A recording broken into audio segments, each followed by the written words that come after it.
Enfermeras, ¿qué fenómeno inexplicable han visto en pacientes a punto de morir?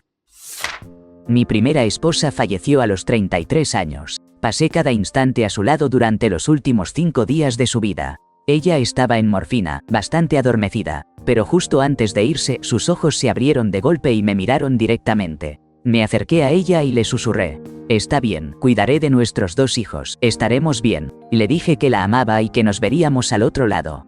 Ella asintió levemente y sonrió, y en ese momento se fue. Mi esposa, que solo tenía 34 años, se estaba aferrando más de lo que esperaba. Sus respiraciones eran escasas, y cada pausa entre una y otra era una agonía, esperando ver si una más vendría. Cada vez que tomaba una bocanada de aire, yo me sobresaltaba y le apretaba la mano. Me estaba matando, pero no pensaba irme a ningún lado. Pasaron horas y mis ojos se cerraban un segundo aquí y allá. Su mamá y yo nos turnábamos para descansar un poco, y en ese momento me tocaba a mí, así que pensé: solo 5 minutos. Me quedé dormido esperando otra respiración. No pasó ni un minuto cuando su mamá me despertó porque ella ya no estaba. Ella siempre me protegió, en todos los sentidos, y creo sinceramente que lo poco que quedaba de su conciencia hizo un esfuerzo por esperar. Para que yo no tuviera que cargar con la memoria de una respiración que no llegaba, no quería que me asustara. Se fue en silencio, justo en el minuto que no estaba mirando, aún tomados de la mano. Trabajé en cuidados paliativos durante un tiempo y uno de mis pacientes estaba completamente ausente a nivel mental. Había estado sin hablar durante aproximadamente 4 meses. La noche en que falleció, algo increíble sucedió. Miró a su esposa y comenzó a cantar su canción de boda. Yo creo que eso se llama lucidez terminal. Mientras cantaba, la miraba a los ojos y, con lágrimas en el rostro, le dijo que siempre la había amado. Luego, cerró los ojos y falleció mientras ella terminaba de cantar. Esa experiencia me cambió la vida.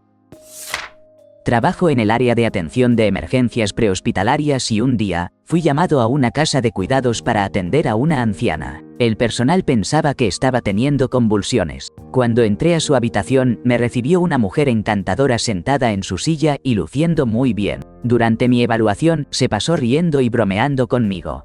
Todos sus signos vitales estaban dentro de lo normal.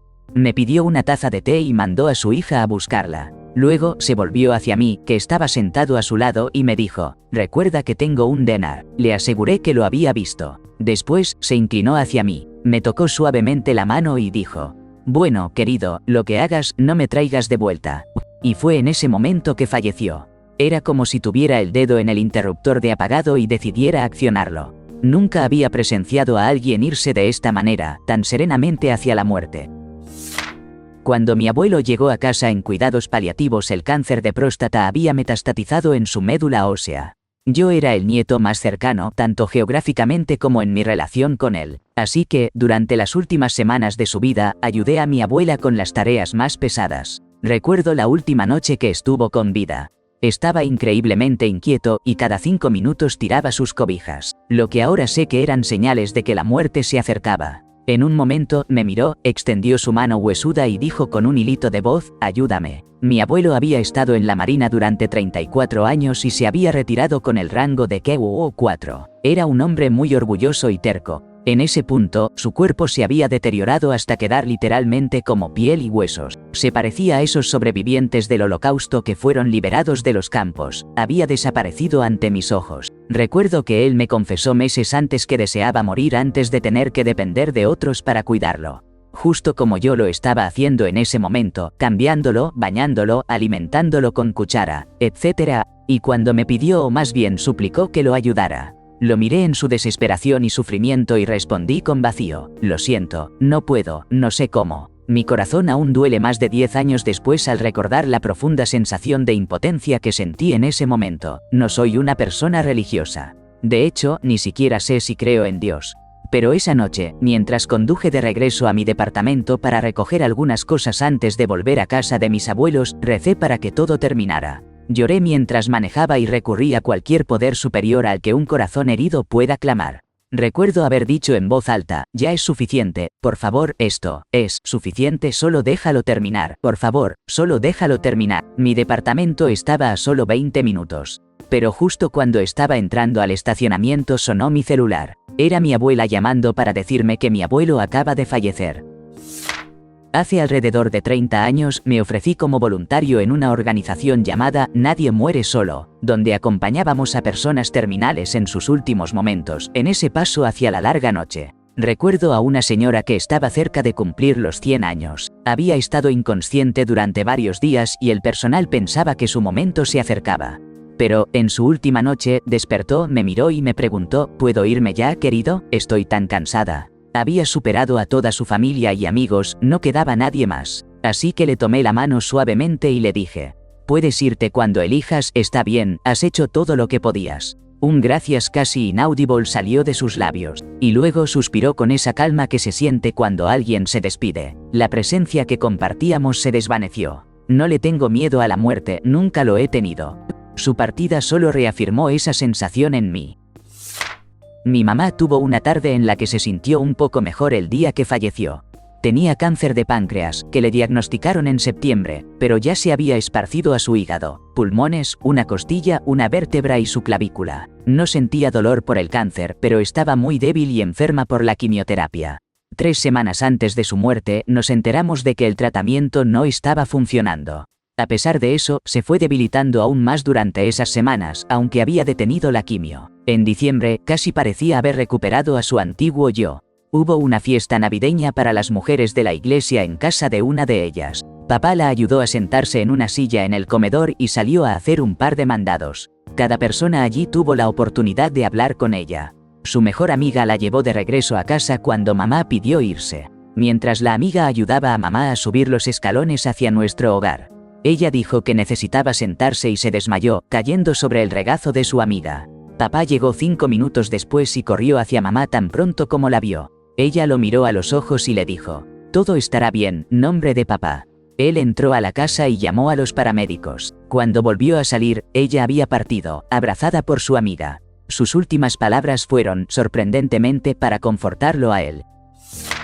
Mi abuela estaba en cuidados paliativos, había estado inconsciente por unos días debido a la medicación para el dolor. La familia estaba reunida, conversando y esperando lo inevitable. Uno a uno, decidieron que ese no era el día y se fueron. Cerca de 1 hora después de que el último salió, me acerqué y susurré: abuela, el abuelo y mi bebé nacido sin vida te están esperando. Por favor, dales un abrazo de mi parte, te voy a extrañar. Le di un beso y sostuve su mano. A los 5 minutos, sintiendo su fuerza, me apretó la mano, sonrió y luego dio su último aliento.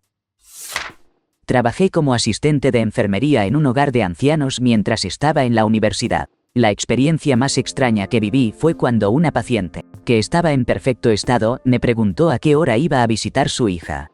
Le dije que a las 4:30 y muy seriamente, me pidió que la llamara porque ella iba a regresarse a casa a las 3:00. Lo que me pareció raro fue la precisión de la hora, y más aún teniendo en cuenta que ella estaba bien. No había ninguna razón para pensar que su vida estaba en peligro, así que, lo hice. Llamé a su hija y ella llegó justito a tiempo. No pasó mucho tiempo después de que su hija entró a la habitación cuando la mujer sufrió un infarto. El tiempo oficial de su fallecimiento fue a las 3:55. Como todos saben, siempre se tarda unos minutos para que el médico declare a un paciente oficialmente fallecido. Fue una experiencia impactante, una que me hizo reflexionar sobre lo frágil que es la vida y cómo a veces, los momentos más inesperados pueden cambiarlo todo en un instante. Los niños enfermos son, de alguna manera, los más perturbadores y a la vez, los más pacíficos de perder. Es una realidad tan dura de afrontar, ¿verdad? Una vez escuché una historia que me dejó pensando. Resulta que había un niño que tenía un amigo imaginario. Hasta ahí, todo normal, pero lo inquietante vino cuando el amiguito le dijo al niño que le dijera a sus padres algo muy extraño. El mensaje fue así: mamá, el amigo imaginario dice que te diga que no son alergias, que está creciendo dentro de mi cabeza y que yo no voy a estar bien, pero tú y papá sí. La situación era que el niño estaba en casa, aparentemente sano, solo con un leve dolor de cabeza. Pero esa frase inquietó tanto a la mamá que decidió llevarlo a urgencias. Imagínate su sorpresa, la angustia. Allí, tras varias pruebas, le diagnosticaron neuroblastoma. Una forma terrible de hacer entender a través de la inocencia de un niño lo que estaba sucediendo. A veces, los mensajes vienen de las maneras más inesperadas. La vida puede ser cruel y sorprendente a la vez, ¿no lo crees?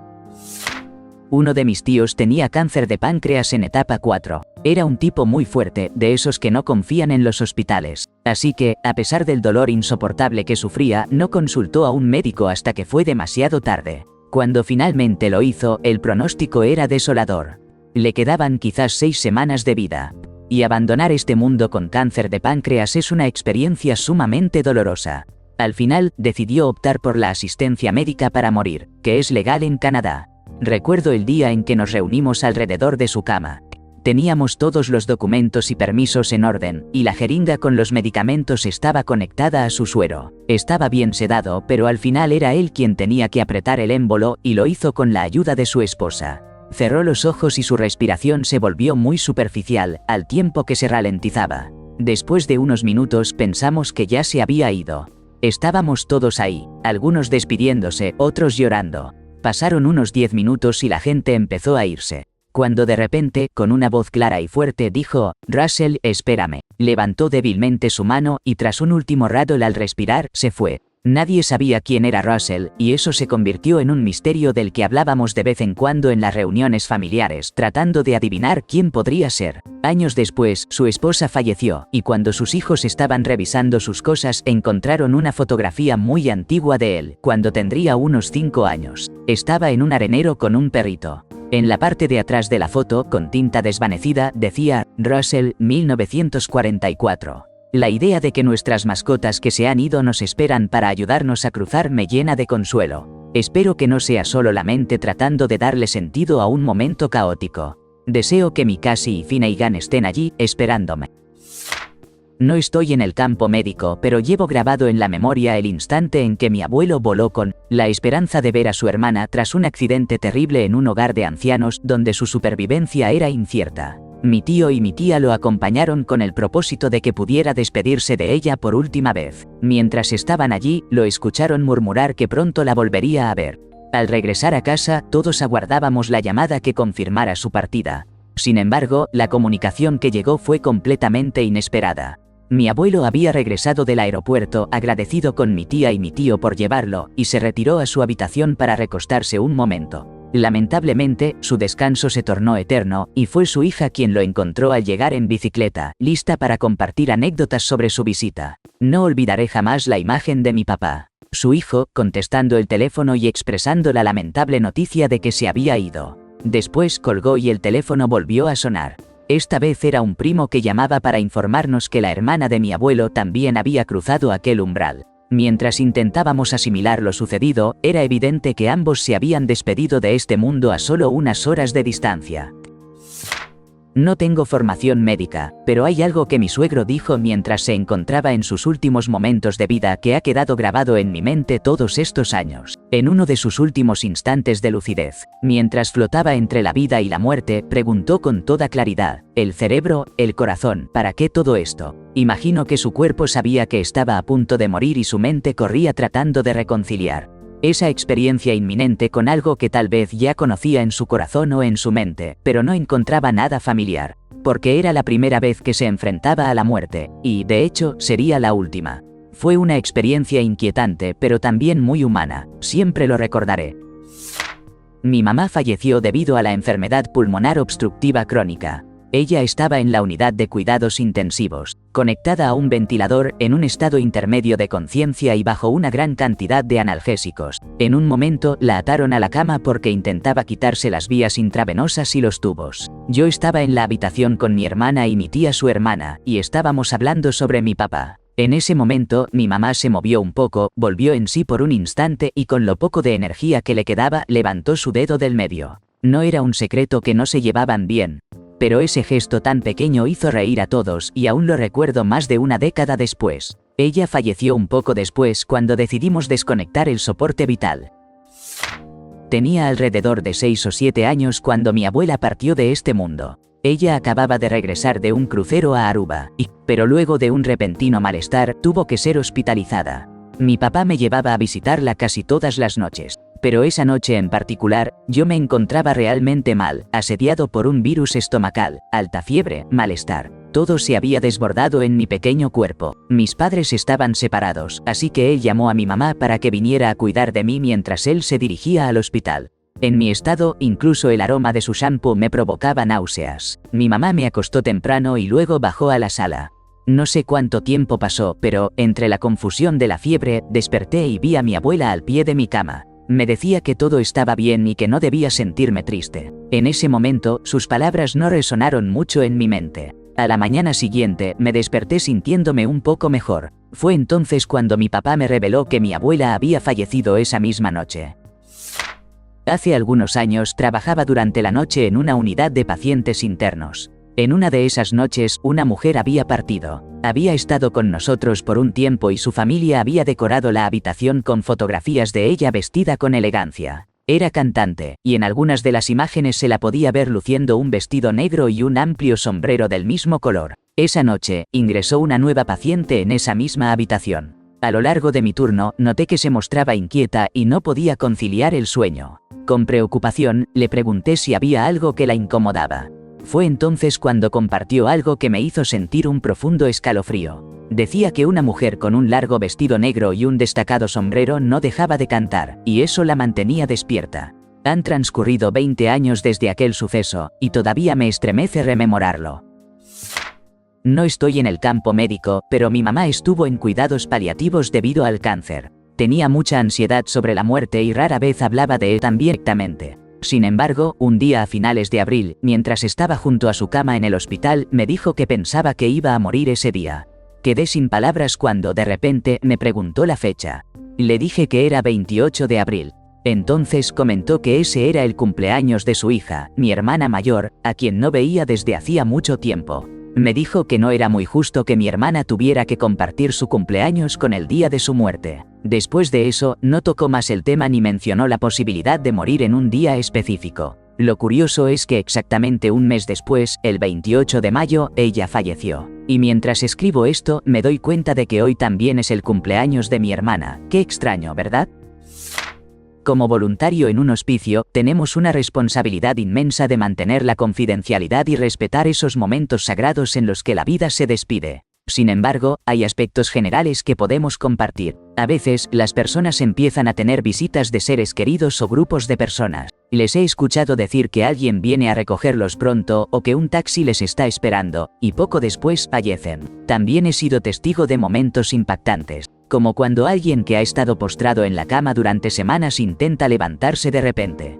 Cuando eso sucede, no me sorprende que mueran poco después. Parece que tienen un presentimiento de que se están despidiendo.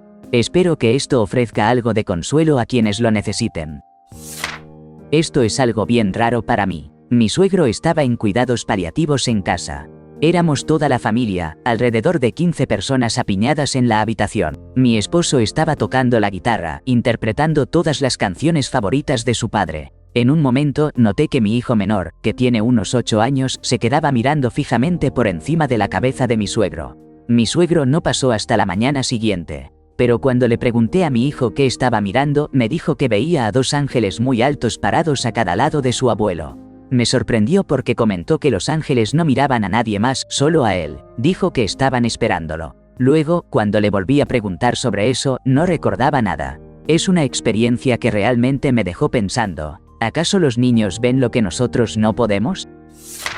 Mi mamá había estado viendo a su hermano fallecido unas semanas antes de que ella también partiera. Se asomaba por la ventana y decía que a veces lo veía apoyado en la cerca de la calle. Además, escuchaba voces. Eran personas que ya se habían ido antes que ella. Su hermano, sus padres, mi papá y otros. Yo le pregunté qué decían y me respondió que sonaba como si todos estuvieran teniendo una conversación en otra habitación. No podía distinguir las palabras. Y lo más curioso es que volvió a hablar en español. Ella nunca nos enseñó el idioma, así que no teníamos idea de lo que estaba diciendo. Se quedaba mirando al vacío y comenzaba a susurrar cosas en español. Esas experiencias me dejaron pensando en lo que hay más allá de la vida. ¿Creen que realmente pudo ver y escuchar a quienes amaba? Tenía un paciente que había padecido síndrome postpolio. Estaba postrado en cama, usando oxígeno, pero estable y completamente orientado. Fui a visitarlo y estaba tan emocionado de contarme que había visto a su esposa. Me dijo que la había visto de pie en la puerta de su habitación, indicándole que la siguiera, pero claro, él no podía levantarse. Se rió un poco y dijo que sonaba loco, pero estaba seguro de que ella estaba allí. Le mencioné a su hija y la advertí que a veces eso puede ser una señal de que se acerca el final. Pero ella lo desestimó, diciendo que mañana era su aniversario, así que probablemente su papá la tenía muy presente. Al día siguiente volví a revisarlo, ya no estaba. Su esposa aparentemente vino a buscarlo para celebrar su aniversario. Tuve otro caso, una mujer que estaba en proceso de morir. Tenía secreciones terminales que provocaban una respiración muy audible. Era lo que se conoce como el gorgoteo de la muerte. Ella estaba sola y su hijo no podía estar con ella. Él me pidió que me quedara con ella hasta que falleciera. Con el tiempo, sus pausas respiratorias comenzaron a alargarse, hasta que pasaron 5 o 10 minutos sin que tomara un aliento. Saqué mi estetoscopio para escuchar su corazón. Estuve escuchando y no oí nada. Podía decir que parecía fallecida. Justo cuando estaba a punto de declarar el deceso, se incorpora de repente y grita «no», con una inhalación llena de secreciones. Luego colapsa de nuevo en la cama y comienza a respirar de manera irregular. Unos 20 minutos después de eso, efectivamente falleció. Me asustó muchísimo. Y hubo otra paciente que vivía sola. Estaba estable, pero terminal. Cuando me iba de su hogar, le dije que nos veríamos mañana. Ella gritó al salir «no, no lo harás», con una risa. Lo interpreté como un chiste de humor negro, tipo gallows humor, dado que su enfermedad era terminal. Esa mañana recibí un mensaje que decía que había fallecido en su sueño. De algún modo, tal vez lo sabía. He sido enfermero en cuidados paliativos por unos años, y varias veces he escuchado a pacientes decir que oyen campanas antes de fallecer. Hablamos de 4 o 5 ocasiones en apenas 2 años. La última vez, el paciente parecía que podía quedarse con nosotros un poco más. Me comentó que escuchaba las campanas de una boda, que sonaban hermosas y estaba emocionado. Esa misma noche partió. He tenido pacientes que, horas antes de morir, muestran una claridad mental inusual y me agradecen por ser amable. No es que se sientan más enérgicos o saludables, simplemente hacen estas muestras de gratitud inesperadas antes de irse. Ahora, quiero aclarar que no creo en lo paranormal. De hecho, no encuentro una explicación para esto, o tal vez no quiero pensar demasiado en ello. Recuerdo un paciente que falleció mientras yo estaba en la habitación. No era mi paciente favorito. La verdad es que era bastante hostil y nunca logramos una conexión. Tras desconectarle las líneas, cerrarle los ojos y acomodar su cuerpo en una posición más cómoda, suelo decir algo sencillo al terminar. En su caso, tal vez dije: «Espero que estés cómodo, que la transición sea fácil». No lo puedo creer, pero la luz encima de su cabeza se apagó, tal vez 5 segundos. Luego, la luz en el centro de la habitación también se apagó, pero la de encima de su cabeza volvió a encenderse. Después, ambas luces estaban encendidas, pero la del pasillo se apagó, te lo juro, me dejé pálido, no puedo explicarlo. En otra ocasión, una señora se incorporó de golpe en la cama mientras yo tenía la espalda vuelta con una asistente de enfermería en la habitación. Ella nos miró y empezó a hablar con una voz profunda, algo que no esperaría que una abuelita pudiera emitir. Dijo algo raro como «¿creen que pueden hacer lo que quieran?», y comenzó a reír. Me di la vuelta rápidamente y la asistente estaba al borde de un ataque de pánico. La anciana volvió a su tono normal y, al preguntarle si había sido ella, simplemente soltó una risita.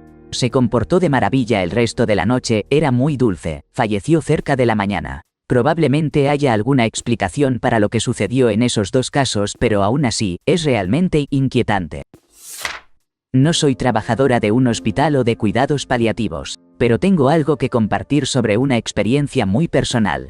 Mi mamá tuvo un infarto masivo justo enfrente de mí. Al principio ella seguía hablando y, de repente se volvió hacia mí y dijo, «Las hermanas C». Yo estaba confundido y le respondí, «Sí, las hermanas C, estoy seguro de que están bien». Por suerte, logré decirle que la quería y ella me respondió que también me amaba. Pasaron 5 días y ella falleció. Cuando le comenté a mi tía que mamá había mencionado las hermanas que, en el momento del suceso, su reacción fue de asombro. Me contó que las hermanas C eran primas de su madre que cuidaron de ella en su lecho de muerte. Cuando mi abuela falleció, ellas estuvieron ahí y se hicieron cargo de toda la situación. No sé si durante el infarto ella las llegó a ver. Ni sé exactamente qué sucedió en ese momento, pero me gusta pensar que mi mamá estaba en paz y que estaba siendo cuidada. No soy médico, pero justo antes de que mi abuelo falleciera, lo vi lanzar y atrapar una pelota de béisbol invisible durante horas. El béisbol había sido su vida, jugó todo lo que pudo. Y después, se convirtió en comentarista para el resto de su vida en un equipo de liga menor que él mismo fundó. Su mente le permitió seguir jugando hasta el final.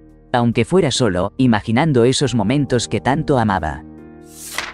Era un hombre con demencia y su existencia se acercaba al ocaso. Había permanecido inmóvil por días, sumido en un silencio profundo. Su hija, ya adulta, se quedaba a su lado, compartiendo el tiempo y buscando consuelo en la telenovela surcoreana que solían disfrutar juntos. Unas horas antes de que emprendiera su último viaje, ocurrió algo sorprendente. Él abrió los ojos y la miró fijamente, como si la reconociera por completo. Sonrió con una dulzura olvidada y pronunció el nombre de su amada, levantando la mano como si señalara hacia un horizonte que solo él podía ver. Fue un instante agridulce, pues su esposa ya había partido. Con una expresión de serenidad que llenó el cuarto, cerró los ojos y, lamentablemente, se despidió de este mundo más tarde esa misma tarde. A veces, el amor logra trascender incluso a la muerte.